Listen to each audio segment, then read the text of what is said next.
Hello, hello, hello. Welcome to the My Empty Hands podcast. I just wanted to go ahead and give a little peek into how the sausage is made in that for this particular episode. Disclaimer that there's a little bit of a little bit of spicy language, so if that's something that's troubling for you. Just a heads up on that. Secondary thing is made a little mistake in having the wrong microphone on my end hooked up. So um, I don't know. I don't think that's going to hurt the quality too much, but got some extra background things actually on this part of the recording. You probably hear my dog chiming in, so just heads up. But yeah, I think it's going to be a great episode, and I hope you all enjoy. And thank you.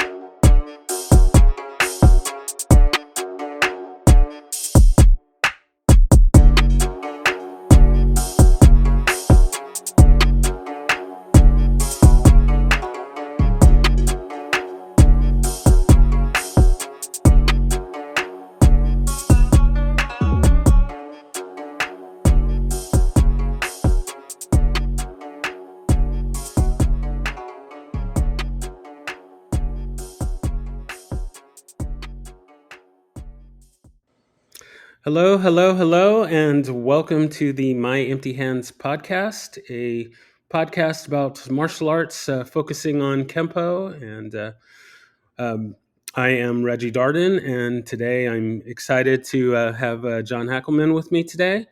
We're just going to, chat about his journey and whatever else we decide to stumble upon. So to just kind of kick things off, to give you a little insight into my background. So I started in Kempo in the early to mid '90s. I'm from San Diego and started training there. Uh, a friend of mine, we saw The Perfect Weapon with Jeff Speakman, and were instantly drawn to the Kempo goodness, and found a school, started training there. The curriculum was essentially that of the Tracy's Kempo kind of lineage. So I started there and trained there for about 2-3 years. Got almost to my third brown when I left for the Army. While I was in the Army, I did a little bit of Taekwondo and Hapkido and some boxing. uh, Got out of the military and still wanted to train. I was then living in the Dallas Fort Worth area, and but I just couldn't really find the kind of school that really worked for me.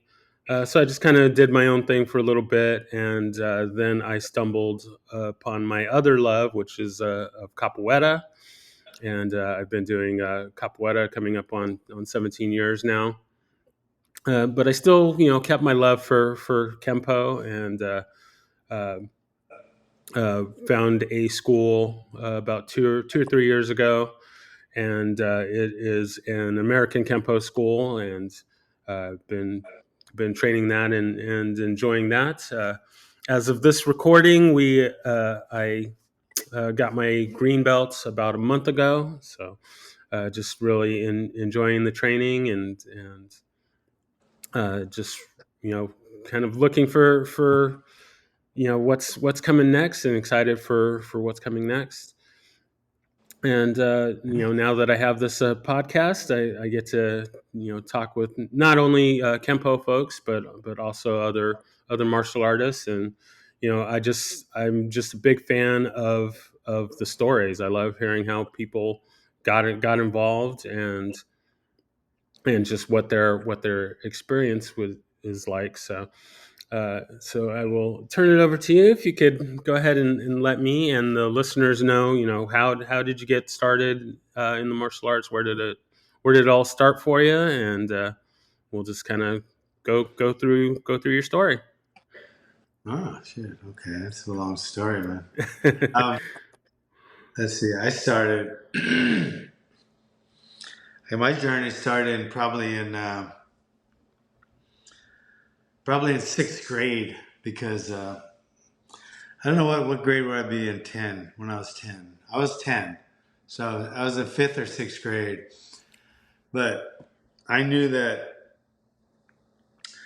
I knew that I grew up in Honolulu, Hawaii, um, and it was kind of a rough area. It wasn't like a super ghetto area, but it was definitely a very rough, working lower middle class or middle class area. But it was rough. I mean, and people in Hawaii like to fight. um, and my mom, we moved from the mainland, New York, when I was like 4, and my mom heard stories about how rough it got for young blonde kids over there. They did not like blonde kids in Hawaii, Honolulu especially, and they had a word for it, and it was haole, but it was usually preceded by fucking, so it was usually fucking haole, and then it was usually ended by either go back to the mainland or what are you looking at, you want to fight, so it wasn't a really nice place. So my mom was able to get us, since we weren't in a really nice neighborhood. My mom knew some people she met because she got a job when we first moved there, and she met this lady that knew someone that worked in the cafeteria of a nicer school. So she was able to get me to go to a nicer elementary school, not so rough, and so it was in a really nicer neighborhood. But I kept hearing stories about that junior high school, which starts at seventh grade, right? At seventh, eighth, ninth in Hawaii. And I knew that in a year or two, when I went to the junior high school, there was no nicer junior high school that my mom could get me to because there just wasn't one. The kids from that elementary school usually went straight to private school, like Punahou or somewhere where we couldn't go. My mom's job and my dad's job, we couldn't go there to to a private school, and so I knew that in a year, when I went from the elementary school, which was a nice school, to the junior high school, which wasn't very nice, I knew things were going to get really bad for me. So I started panicking. My parents didn't. My mom, they got divorced already. So my mom didn't really worry about it because adults don't really see it. Even, they just don't see kids are a lot more, um, they're a lot meaner. They show it more. So, is that a dog? By the Yeah, way, sorry. So bad podcaster here. My dog decided to wake up, and she's got this oh my god, toy, and my dog has the same squeaky toy. yeah, I'm Um, trying to take it away from her, but she's pretty strong. my dog just heard that. My dog just heard that and went running towards hers. That's funny. Okay, let's get rid of this on podcast and go back to sleep. um, So so anyway, where were we? We're so I looked around and I told my mom, like, why do we have to stay here? I was scared. I was really scared of going to this, because I heard so many stories from kids in our elementary school about how terrible this junior high school was going to be and what they did. They had something called Kill Howley Day, and they would mm, beat up Howleys all the time. And when I tell that to my mom would say, come on, they're overacting, they're overreacting, and it won't be that bad. But I was scared. So I started on my own. I started looking through the yellow pages because I knew I had to do some martial arts training. For some reason, I knew that martial arts, I had to learn martial arts before I got to junior high school.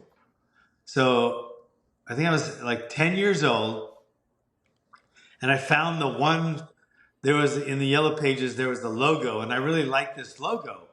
And it was Godin's School of Self Defense. And so I said, I want to try that one because there was a guy kicking another guy in the face. And I said, I want to go there. So I called and I asked how much. And it was like, I don't know, back then, this was 1970. So it was probably like, and my instructor wasn't at teaching martial arts for money. He did it as a front for his crime operations. So my instructor was a heavy criminal, spent a lot of years in prison, but I didn't know that then. I was a 10-year-old kid. So I call, he answers the phone. He said it was like 15 or $10 or something. So I said, okay, okay. So I got the money and I went. I took the bus. I had to catch two buses, and I walked in. I walked into this. It was on 404 Pi'ikoi Avenue in Honolulu, Hawaii. And I remember walking in the door of this little. It was like it was under 800 square feet. It was like 600 square feet. I mean, it was tiny. It was like a room. Oh My yeah. gym now is 10,000 square feet. So, I mean, sometimes I imagine like it was like 600 and my gym now is 10,000. And I was like, oh shit. So I walk Training in in a this, closet. it was like a Like, closet. So I walk in and I just looked around and there was people training black geese and they were sweating and they're all locals. Nobody looked like me. There was no blonde kids.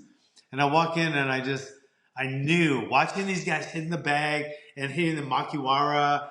And I knew when I walked in that door, this sounds cliche, but it's true. I knew when I walked in that door that I'm going to be there for the rest of my life. Whatever that was, I liked the feeling of it.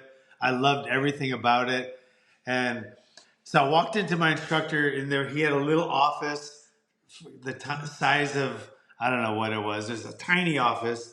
And this big local Hawaiian guy. And yeah, oh, yeah, sit over there. Yeah, what you want? Yeah. And I told him what I wanted. I wanted to learn how to fight and stuff. He's like, yeah, okay, no problem. And go out there. And there was no kids classes back then. So it was just a class with adults. It was probably one other kid and me and a bunch of adults punching each other and stuff. And it was a system called Kajikempo. Um, but he had everything. It was Chinese Kempo and then Kaji Kempo. So he was kind of teaching Kaji Kempo, but his sign said Chinese Kempo in the beginning. He kind of changed that later. But anyways, I go on, I train. I knew that was what I wanted to do. And I stayed with Godin from 1970 when I walked in that door um, till 2001 when he passed away. So that's how long I stayed with him. I stayed with him through my my fights, my first amateur fight, my first pro fight, the Golden Gloves fighting, the first no holds barred fight in Hawaii, and it was anywhere in the United States. That was 1976.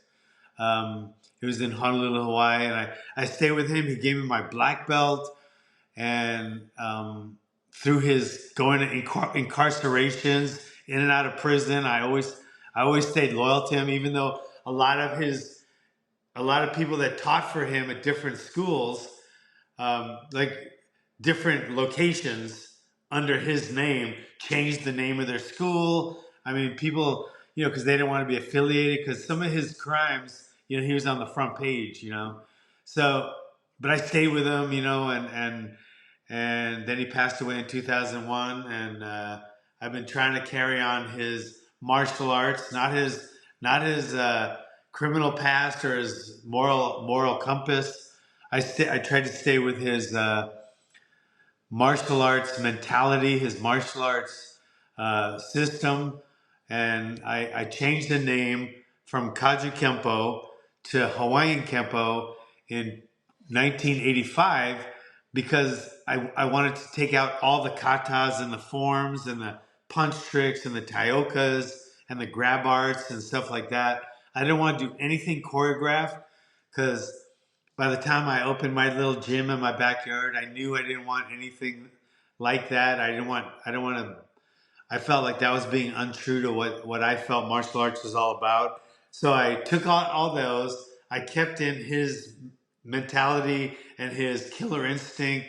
Um, and like I said, I took off anything choreographed, and I kept in all the techniques and stuff, and I called it Hawaiian Kempo, and then I came up with the name The Pit, and I came up with the Pit logo, and I started that in 1985. He loved it. He thought it was the greatest. He wishes he did that too. And he came to my school a few times. I already moved to California by then, so we would fly him over. He came to our first black belt test, which was Chuck Liddell tested for his black belt. That was Oh, back very in nice. '94. Yeah, Chuck Liddell tested. I had I had Rick Metzler, who owns the Pit Malibu right now. Hmm. He tested for his black belt. So um, Godin, we got to have Godin there, and that was a big honor. And so we got kind of close with Godin. He would come back and forth, and we would go to Hawaii and see him until he passed away in 2001. And that's when I opened my first uh, um, main gym or public gym because all my Hmm. other gyms since 1985 till 2001 were built in my backyard, and I was just training guys like guys like Chuck Liddell, etc. And then 2001, I opened it to the public. Very nice. Very nice. That's it. Now we are Uh, here. very nice. So while in the early years of your training, you only trained in that one style, or did you uh, cross train in any other systems or anything like that? Or Yeah. Well, Kazu Kempo is a it's a you know multi-system cross training in and of itself. I mean, Kaju Kempo is karate, judo, jiu-jitsu, Kempo, boxing. So that's why Kaju Kempo, hmm. and it was a system that was created in 1947 in Honolulu, Hawaii, and they were training at different locations, like in parks and in like rec centers.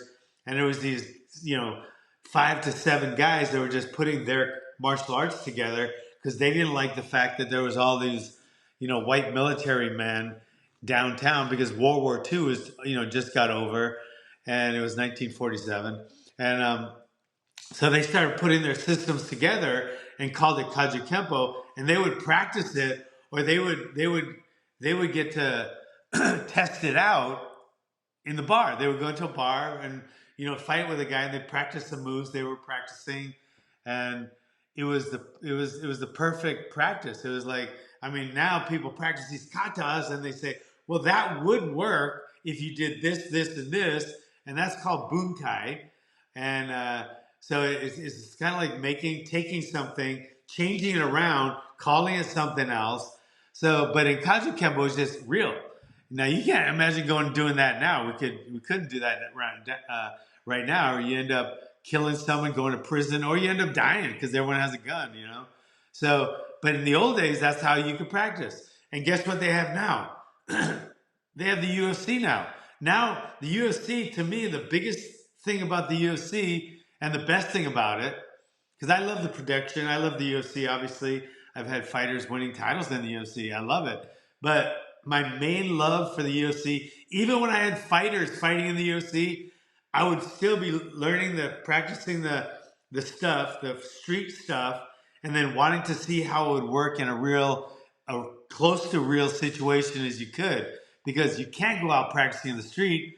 But now we can go in the cage and practice it against other great martial artists to see how our techniques work, and then bring it back to our gym and teach them to our students.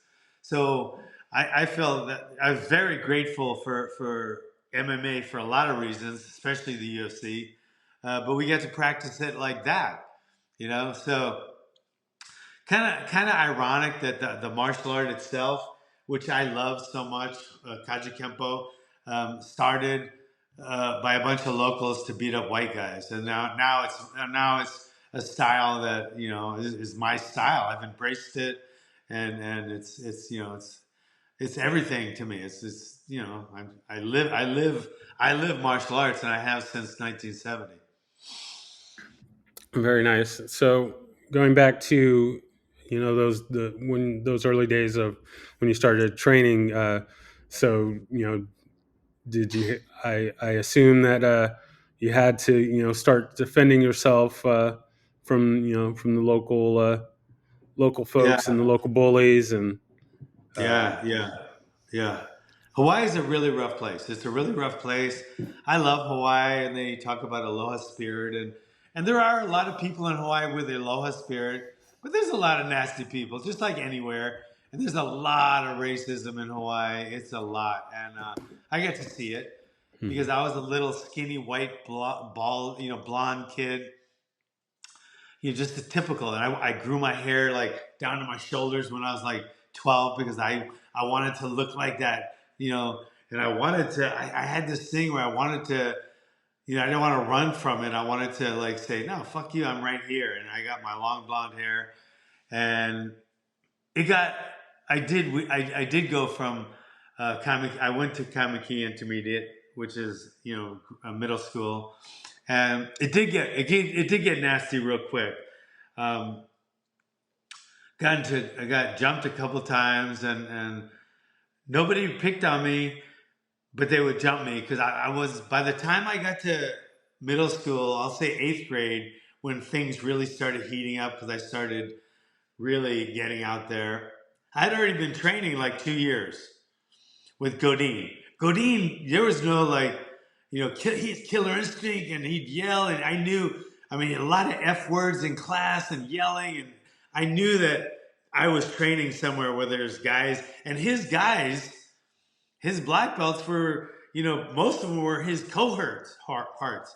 They would go with him on crimes, and they were his strong arms, and they were big local guys, powerful guys.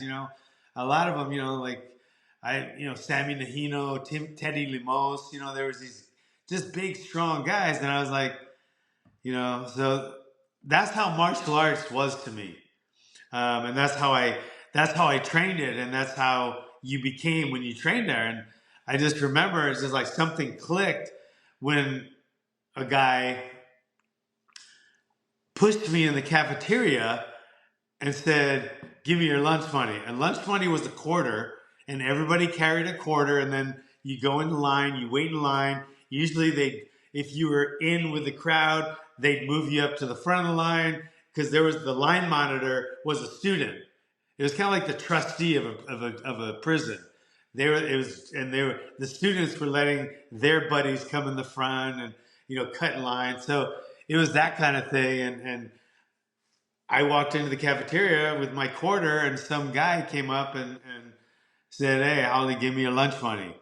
And I was like, it just instinctively, I said no, and he shoved me, and I hit him back, and then I kicked him, and everybody started coming around the cafeteria, and then all of a sudden it got broken up by a teacher. You didn't get in trouble back then for getting in a fight. Like now, you get in a fight, like two boys get in fights in a school, in a junior high school or a high school, they like treat them like terrorists. They like, oh, no tolerance. Oh, you're Oh yeah. you're gonna be suspended forever. Instead of just saying get back to class, and that's all they did back then was get back to class. But then we got a spanking first. We had to go into the VP, the vice principal's office, and get a spanking. Then we had to go back to class. But Yeah, he times said, he have said to definitely me, changed. He said to me, I'm going to fuck you up next week at back campus. And the back campus where all the fights were. It was right by the bus stop, and it was the back of the school, and it was away from the building, and that's where a lot of the fights were. So he said, "Yeah, I see you Monday." So I remember all weekend I'm just practicing and practicing because I knew come Monday this big local guy was going to beat me up. His name was Daryl Silva, and I knew he was going to beat me up on Monday, so I was like, fuck, I got to practice. So I'm practicing. I'm this little kid, I'm like in seventh, eighth grade. I can't remember if I was seventh or eighth. I think I might have just been the beginning of eighth grade. But anyway, so I go to school, go right to the back campus because I knew that's where he was going to meet me, and there was a crowd there, and we start going. I remember I hit him a couple times and I kicked him, and I remember somebody in the crowd yelling, "Yeah, you can't kick!" And I was like, I remember thinking, "What are you talking about? Of course I can kick." I was like, I remember that thought that like 50 years ago. But anyway, so we fought. I ended up beating him up. He's bleeding out of his nose, and the teacher comes and breaks it up. But I had beat him up in front of everybody. I mean, and that was Daryl Silva. That wasn't like a normal. That was like the school bully. The big bully. And so I remember I had to go to Mr. Chalk's office. Get another spanking. But I remember just thinking, "Holy shit, what just happened?" And I didn't think about he was going to attack me again. I didn't think anything else. All I knew was, holy shit, that was big. I knew that was big, and that was so big.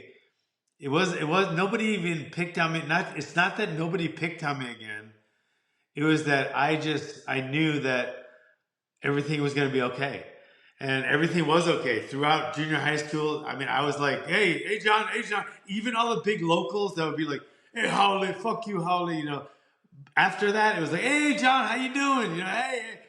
Then even when I got to high school, uh, got into a little scuffle the first week of school, but I already had a reputation for most of the people that came from my side.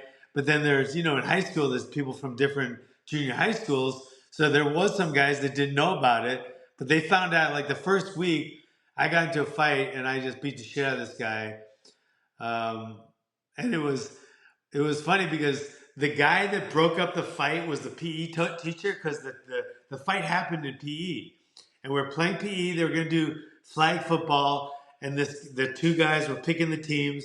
And one guy said, there was like, I was the only one left. No one picked me, maybe because I had blonde hair. And one guy said, oh, I don't want Howley on my team. So I walked up to him and I kicked him right in the face.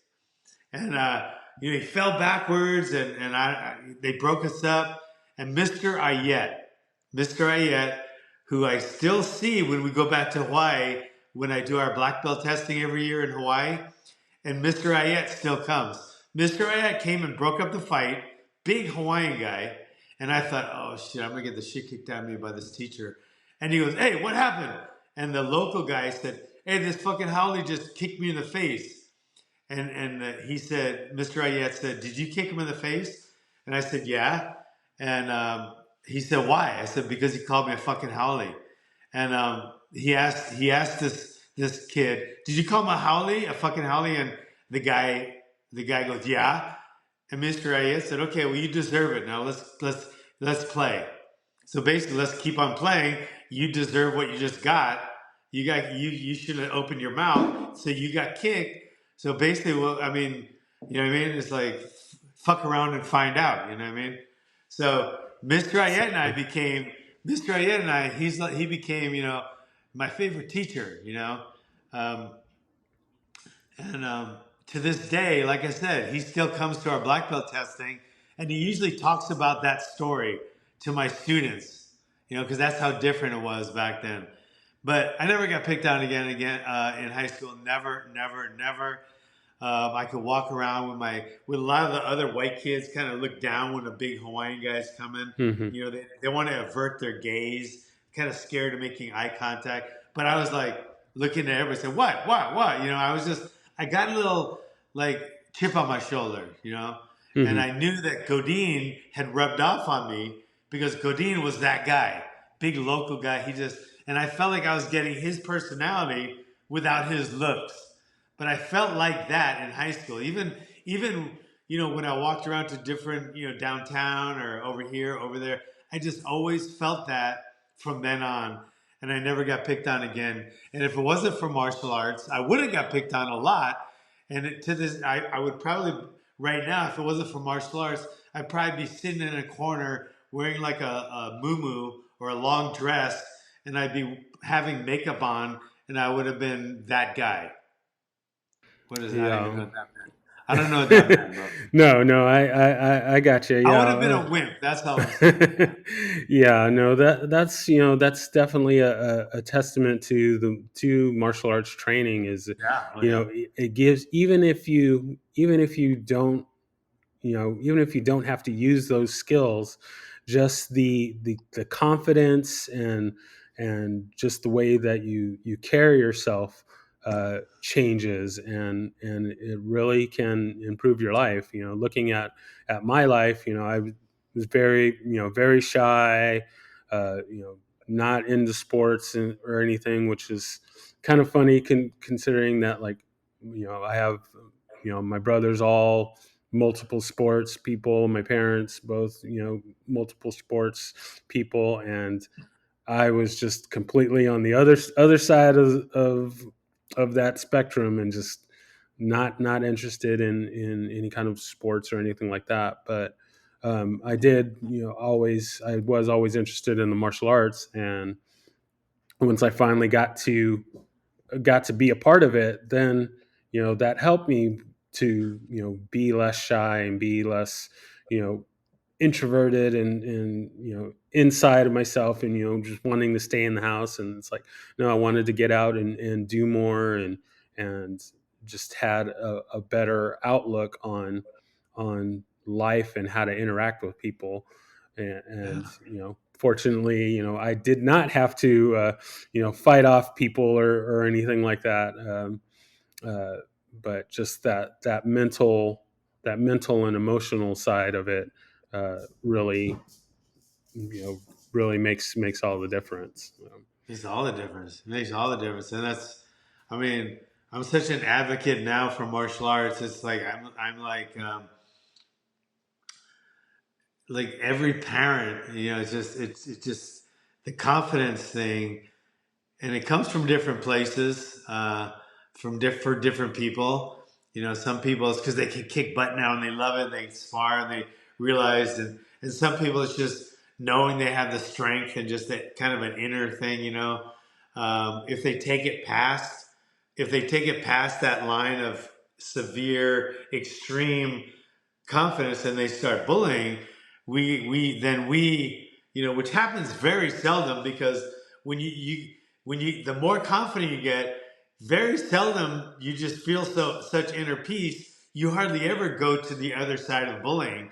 Like if you were a bully after martial arts, you had that ingrained in some kind of DNA already because martial arts never creates bullies unless, like I said, you already have all the DNA to be a bully, but it just gives you overwhelming confidence that lasts with you your whole freaking life. It's like, it's unbelievable. I mean, since like eighth grade, I just remember thinking I could go, I just would go everywhere. I never, ever once in my life looked down or looked to the side or like kowtowed to anyone. And that's all of martial arts and the way of course, Godin, who, um, was Godin, but he was his own.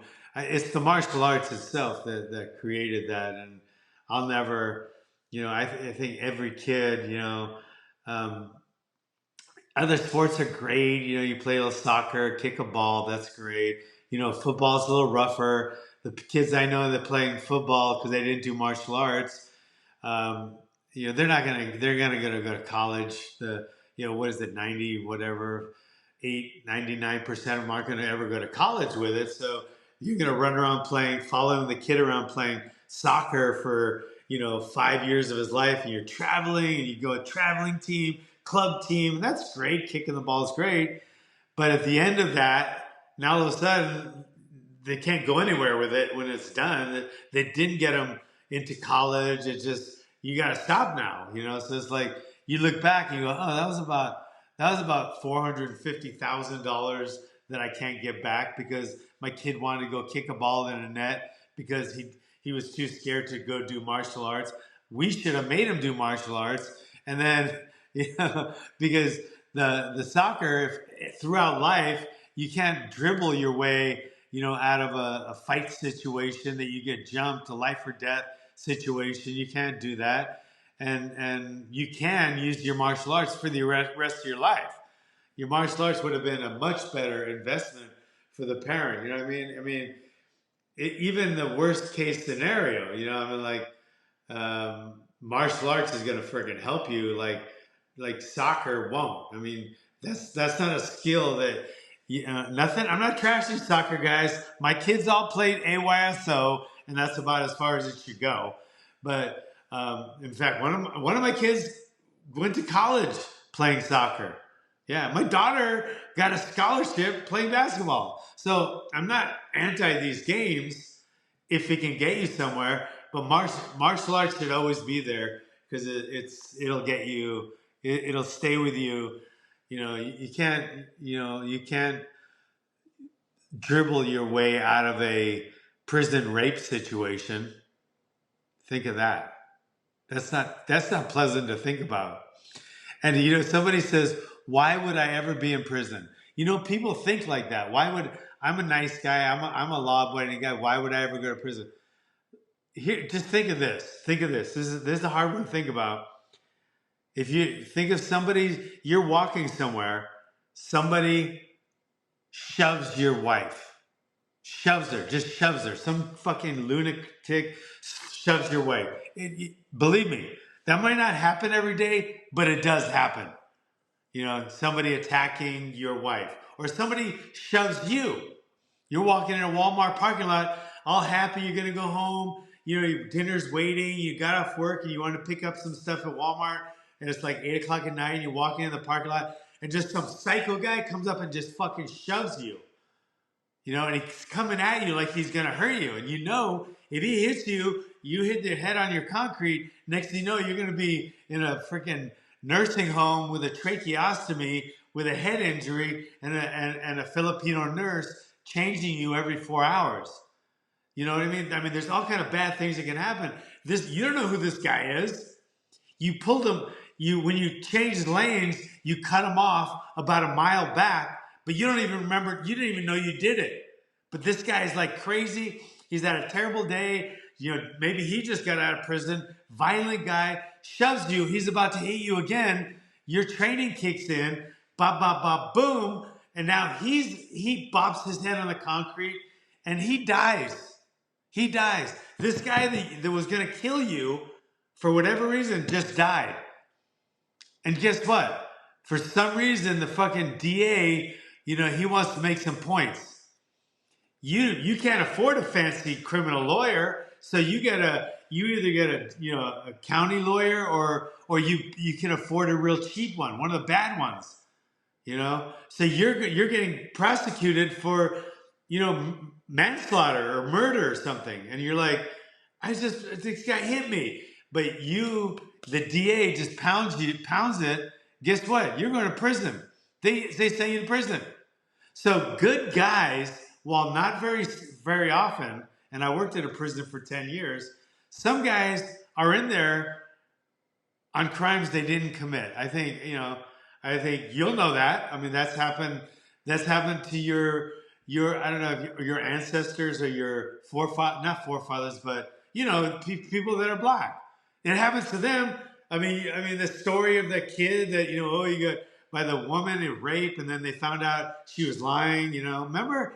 So it can happen, and it can happen to anyone. You can go to prison, without justification. Now you're in prison, and now talk about confidence. Talk about a bad junior high school or a bad high school. This is the ultimate in bad. This is the ultimate in where you should have been training, because that will make a huge difference in your survival rate. See? Exactly. Yeah. No, I'm That really was, that was glad a that you. roundabout story, huh? No, Sorry, no, was that no. That's that. I'm glad that you brought that that's up reality. because I'm glad that you brought that up because we actually touched on this with one of my other guests Mm-hmm. before about it's with learning the martial arts.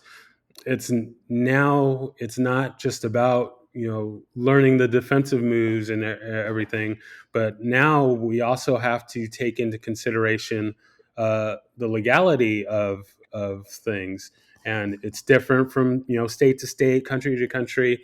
like, you can, you have that scenario where, yeah, you're in a bar, you're at the grocery store or something like that, and somebody steps on your foot or takes your parking space, and even if they attack you first, and you give them an elbow, and they fall to the ground and hurt themselves.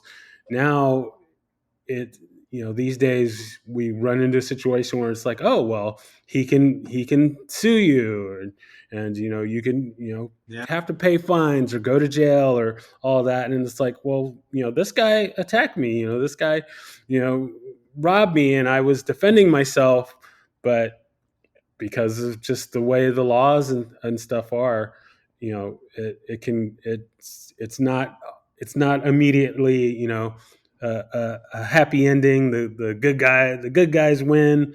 Like, there's all these other areas that we have to consider now, and um, that's something you have to look into, what the laws are in your area, and not just assume that, oh, I was defending myself and everything's going to be okay, and the judges are going to be on my side. It's like, no, that's But that's not always the but that's yeah, not always you're the right, case. 100%.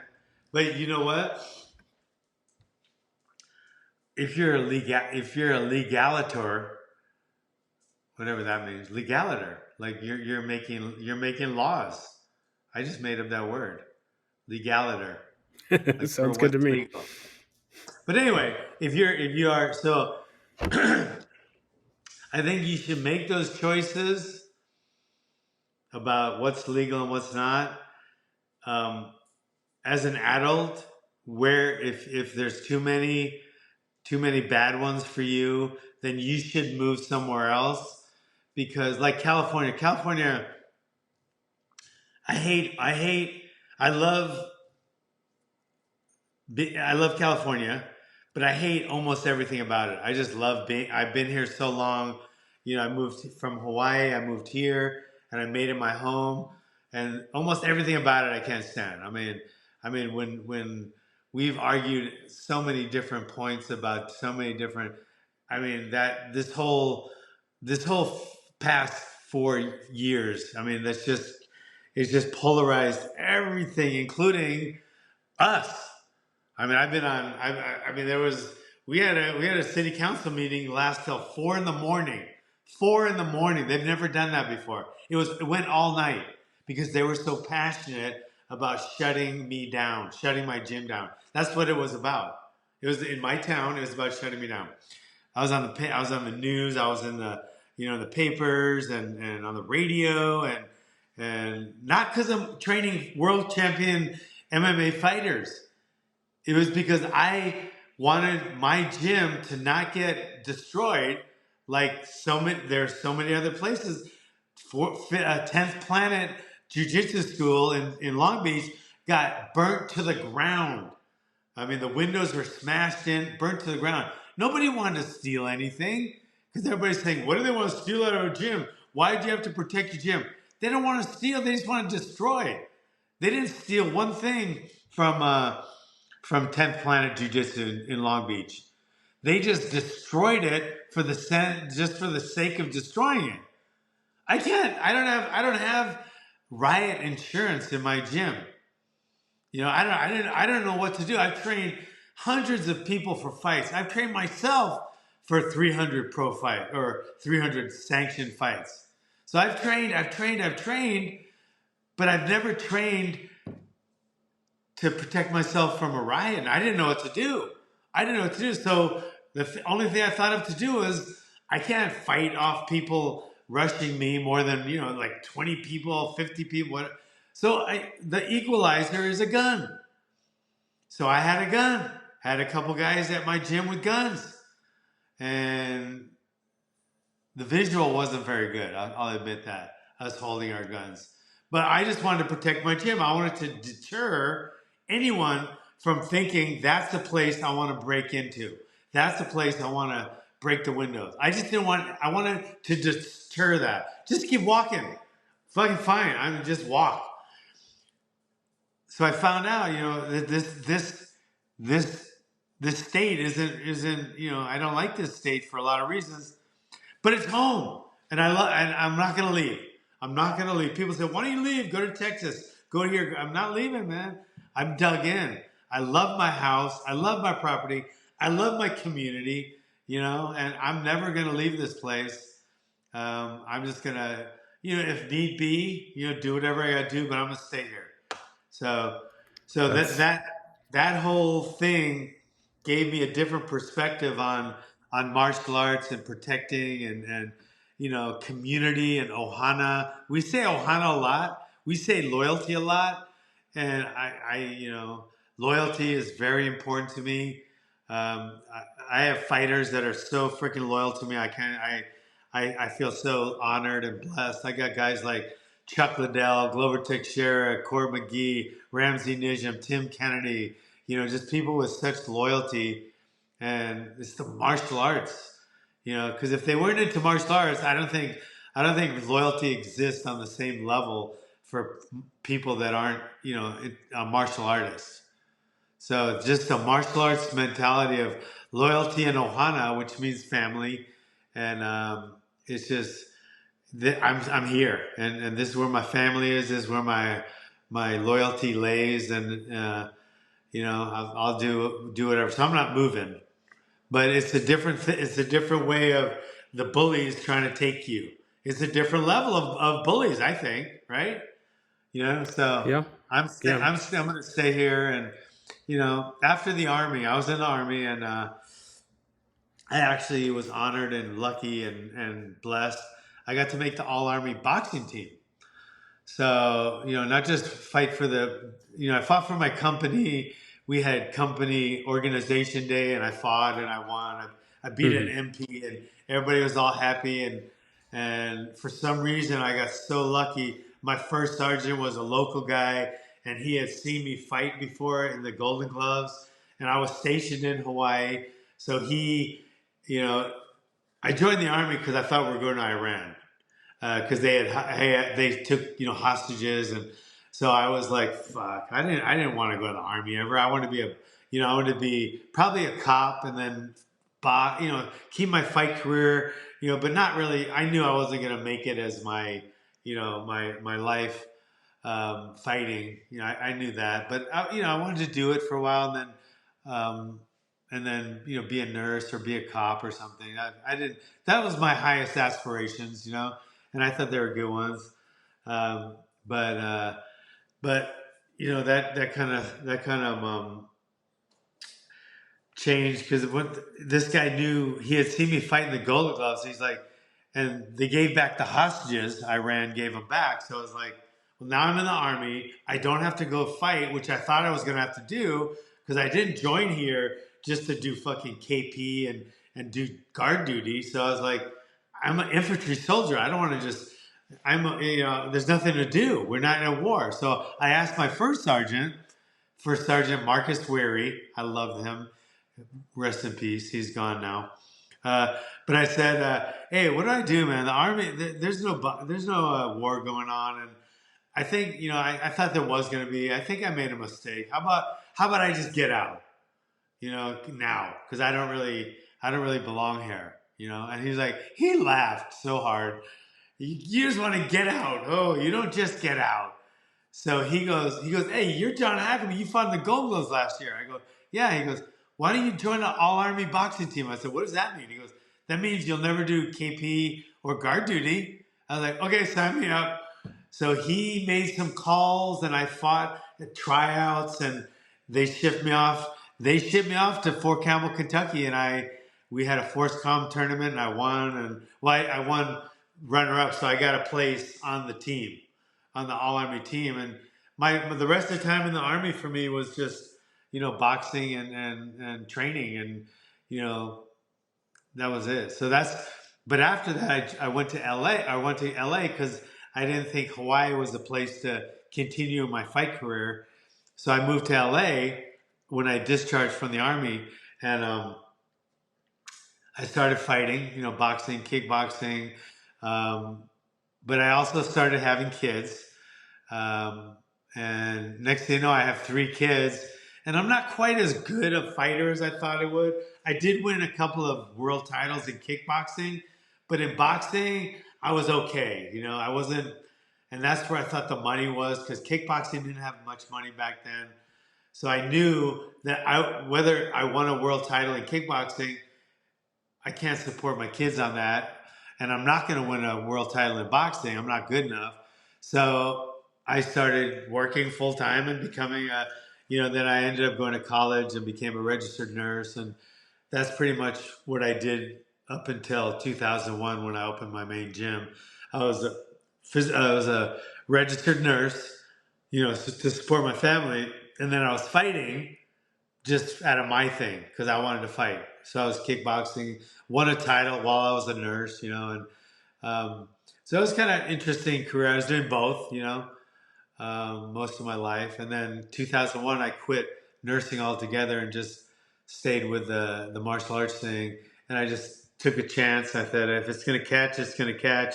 If not, I'll just have to go back to nursing, but I'm gonna give it a shot. And in less than a year, we were in the black, and we were profitable, and I never done anything since. Oh, that's great. That's just, inspiring story. Um, yeah, no, I'm glad that you've been able to really take your passion and make it work for you. Yeah, I did. That's the dream right there. Yeah, So let's go ahead and move into our kind of lightning round here. So I got a few little fun questions as we kind of head towards wrapping up here. Um, First one being, do you have a favorite technique? left Or hook, left left hook? hook, Left hook? Yeah. left. Very nice. Very nice. Are you a southpaw fighter or? No, No? no, no. Okay. Oh, it's the left hand is my front hand. Oh, interesting. I Yeah, don't usually see the power punches off the non-dominant hand. So that's yeah. The left hook is my bread and butter. It's probably 75% of the techniques I threw when I was in fighting. I mean, I was pretty one dimensional a fighter. I was never like a Benny the Jet, hmm who was my trainer for most of my kickboxing career. very Um, nice, very nice. but so, but it was my favorite technique, left hook. Okay, right on, good.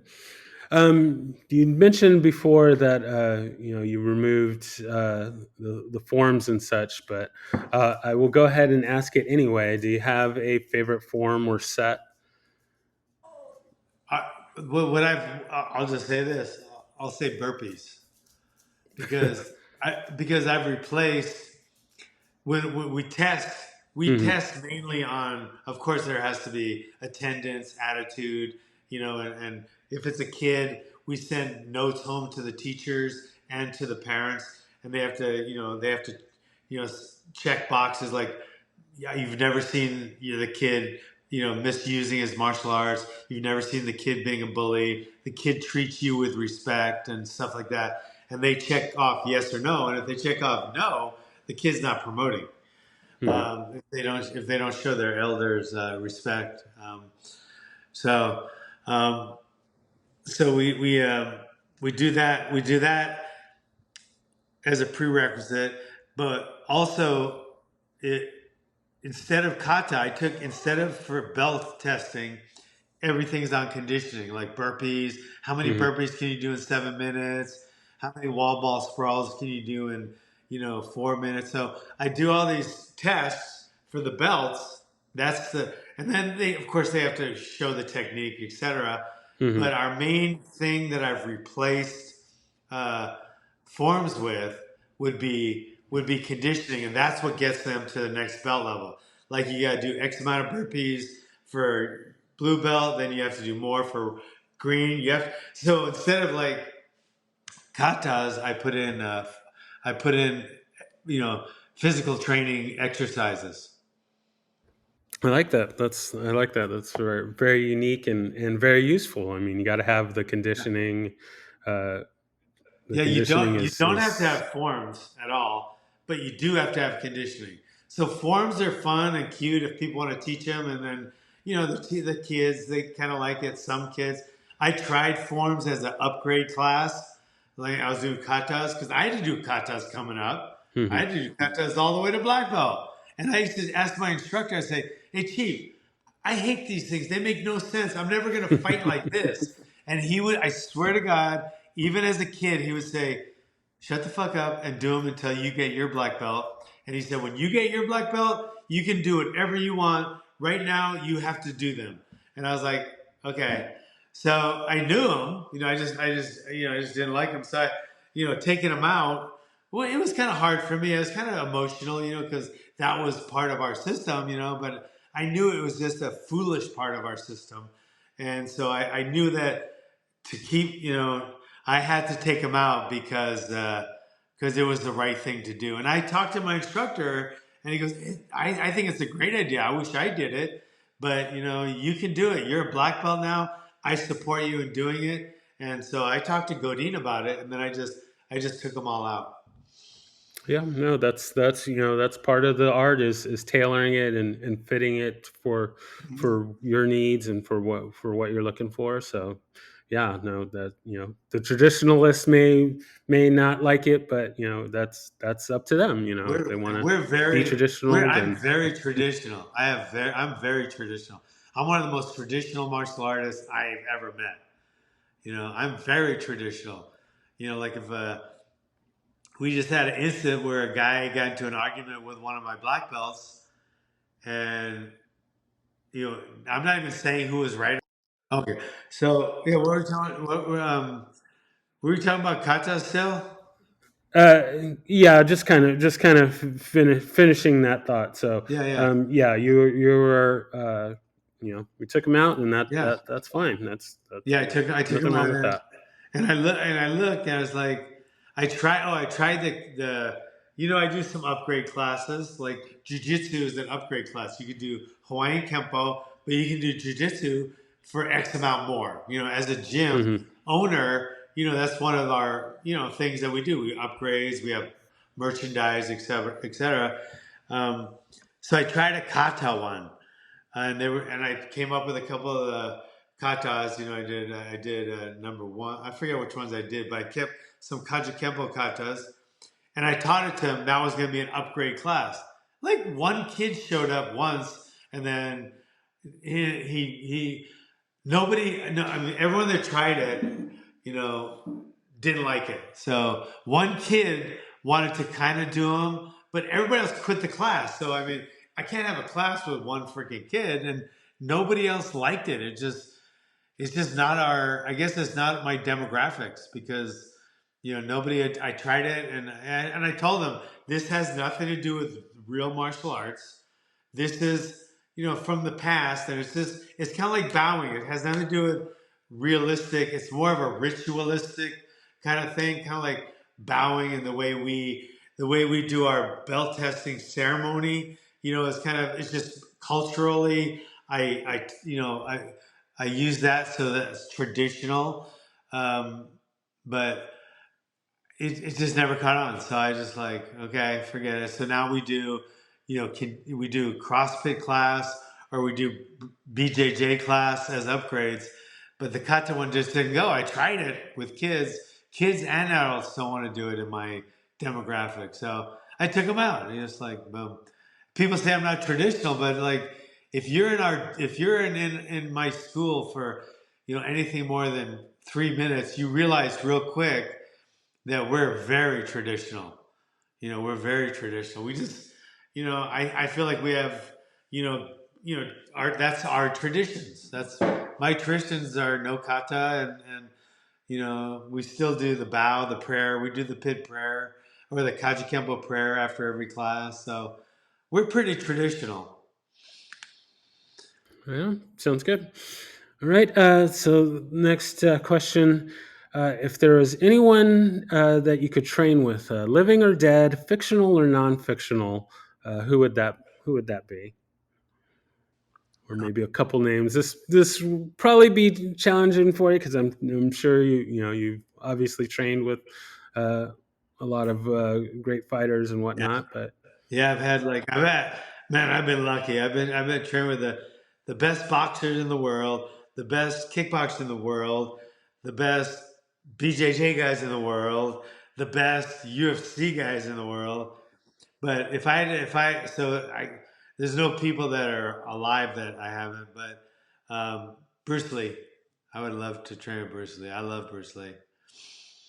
yeah, very very good. Yeah, very he's inspired many people, Yeah. and yeah, so yeah, that's a good one. I like that. Okay, so our last question here, and this is the hardest of them all, but um, in honor of Ed Parker's love of jokes and humor, do you have a joke and or a humorous story to share with us? Ah, with this martial arts, I'm gonna do martial arts related. Oh, okay, I got I a good guess one. it doesn't have to be martial arts, Oh, but okay. All right. Well, I got a good martial art. Um,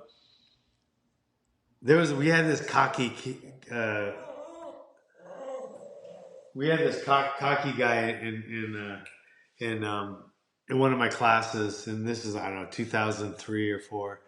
And he was a cocky guy. Thought he was a tough guy. He's kind of we had kind of a reputation. We're a traditional school.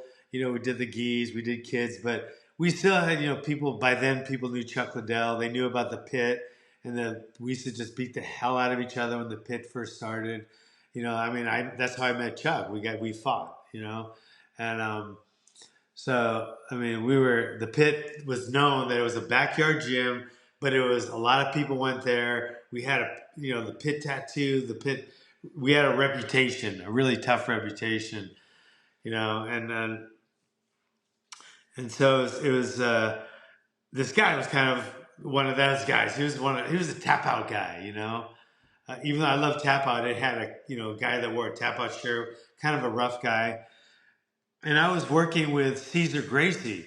Caesar Gracie is one of the Gracies. He's a great trainer, trained Nick and Nate Diaz, and anyway, jujitsu legend, whatever. But we were working together on something called uh, called pit jitsu. So we are going to use pit stuff, a lot of punching, kicking, and and uh, and BJJ. It was just an MMA, but we gave it a different twist. So we were working together. We were going to make a video series, and he looks like an accountant. Caesar Gracie looks like an accountant. He doesn't look like anything like a fighter. So people don't usually recognize him. So I had him come to one of our sparring classes where they were going to grapple. We do grappling too on sparring, um, and I pretended he was a new just some accountant, and he wanted to try a class. He's never trained anything before. So that's what I introduced him as. And I had him go with this guy that thought he was the best guy in class. He was the best grappler. He could choke everybody out. He was kind of an attitude guy. So I said, do you mind? I know you're a lot better than him, but can you go with my buddy Caesar and the accountant? So he thought he was sparring with some guy that never grappled before or fought before. And he looks like Caesar didn't look like he never did. So anyway, um, he started working with. Next thing you know, Caesar like put him in just this sequence of holds and submissions, and he was the guy who was tapping, tapping, tapping. Then he get him in some else, some else, some else, and anyway, he found out later who that was, but it was funny when it was happening. oh, I like that. I like the undercover boss, Yeah, sort of sort of situation. So that's good. I like that. So yes, I thank you so much for taking the time to sit down and chat with me and tell me about your journey. And we'll definitely have to do a part two and three and four, and get some more of what you've been through. But I would say right now is our or I should say, your time for shameless self promotion. So if there's anything you wanted to bring up that we hadn't discussed, or any plugs, or just anything you want to say at this point, now is your time to do so, and then we'll close out for today. Yeah, if you're in the Central Coast area, man, you wanna engage in the most important activity for your kid or for you, check out the pit. We're right there on Grand Avenue in Arroyo Grande. And if you can't, and you're one of the 9 billion out there that you can't come to see me, I got a school online. Go to the pit.tv and we do our virtual classes. So you can do that too. Bing. Very nice, very nice. See you Well, later. thank you so much again. I can't wait to get this episode out and let everyone hear it. And yeah, just thank you so much for your time. All right, brother. Thank you. All right, thank you. Thank you for listening to My Empty Hands. If you enjoyed the show, please share it with a friend. If you didn't enjoy it, please share it with an enemy. If you'd like to be a guest, or if you would like to recommend a guest for the show, please email me at podcast@talkingkempo.com. Thank you.